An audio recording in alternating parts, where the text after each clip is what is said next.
Hello friends, welcome to the pharmacy classes. Let's enjoy learning. No payment to access any video, you just have to subscribe only. It gives us motivation to provide you more and more information. Today's topic is adrenergic drug. Adrenergic drugs are the drugs that stimulate the sympathetic nervous system.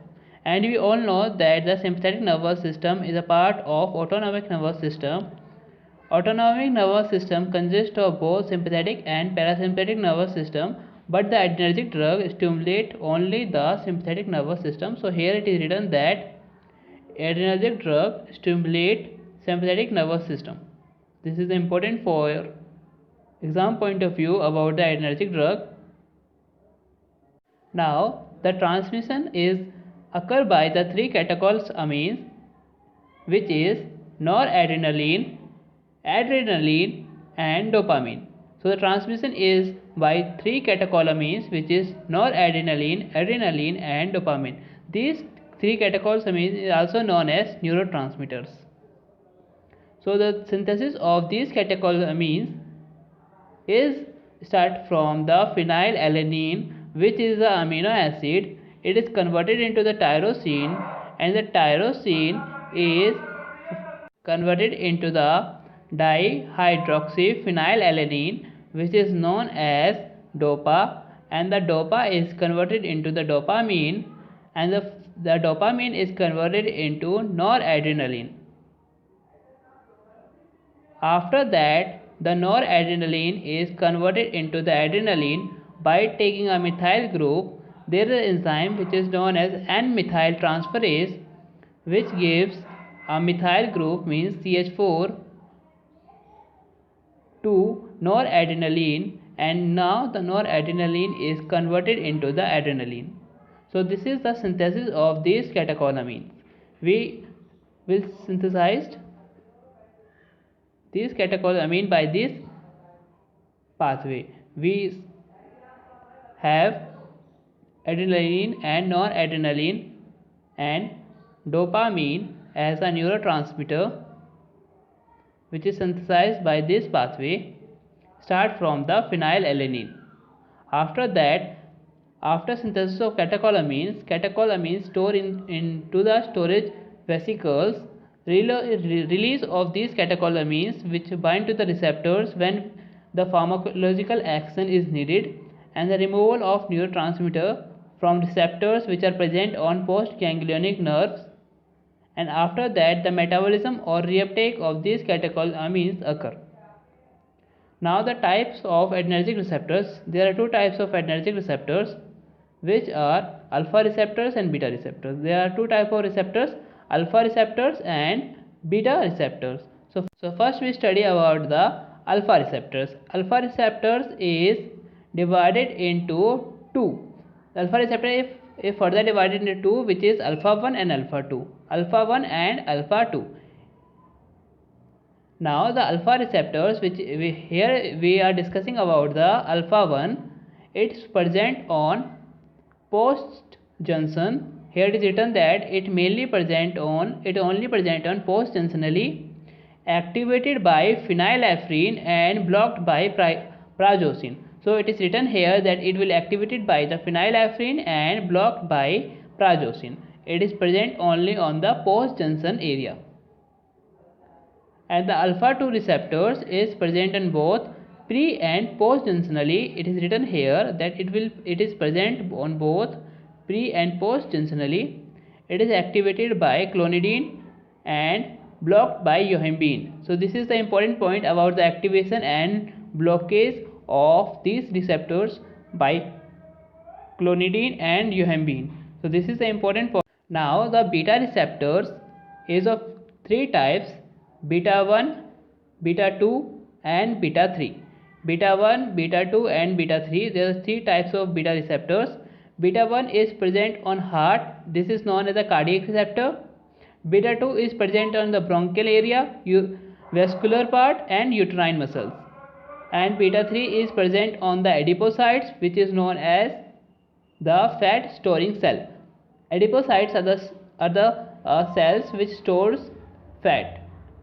So beta 3 is present on adipocytes, beta 2 on bronchial area or or on or vascular or uterine muscles, and beta 1 is present on the cardiac, means heart. There is a trick to learn that beta receptors where it is present. So the trick is, we have one heart and two lungs.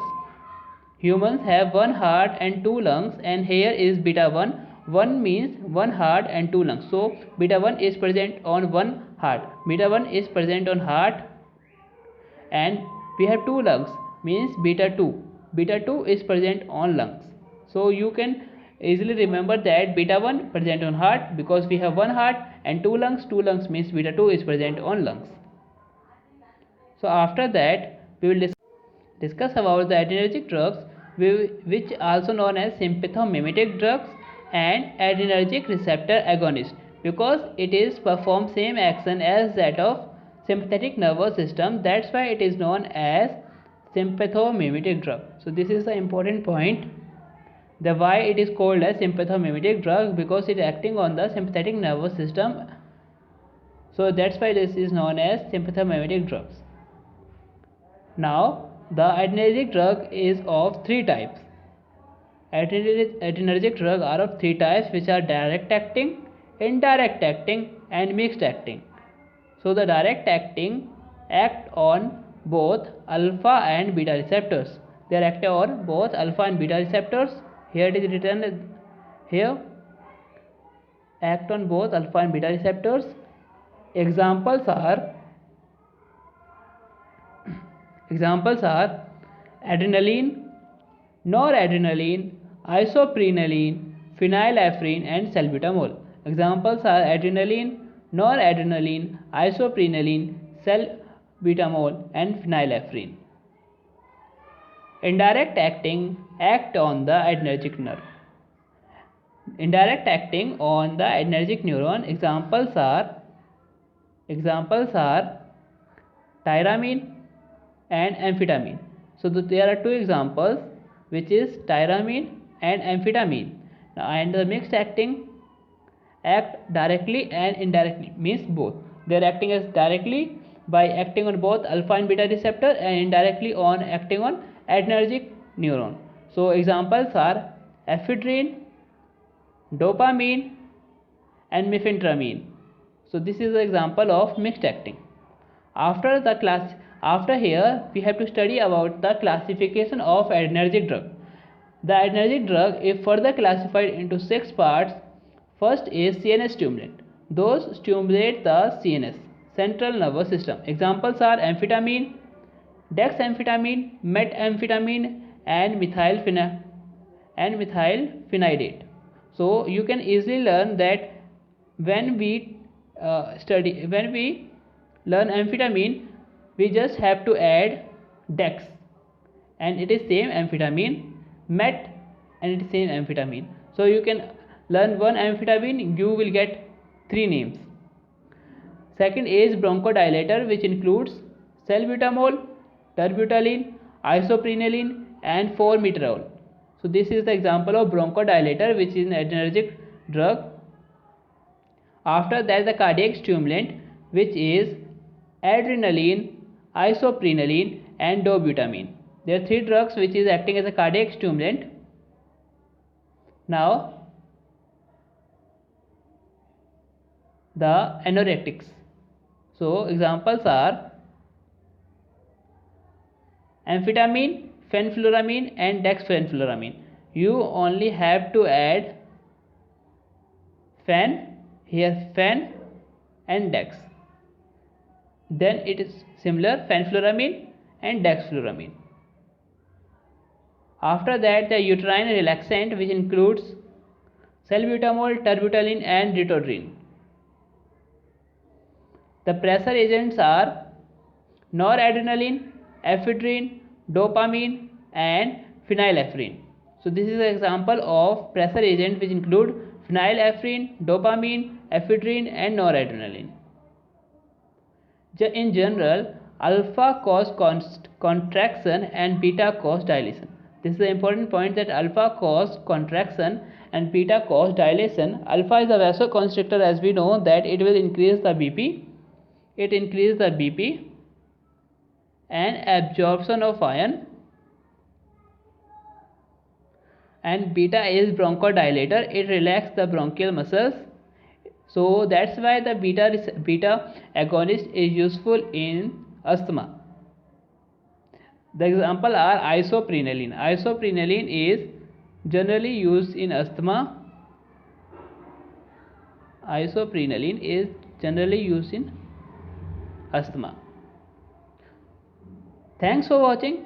Keep supporting and subscribe for more related videos. It gives us motivation to provide you more and more information.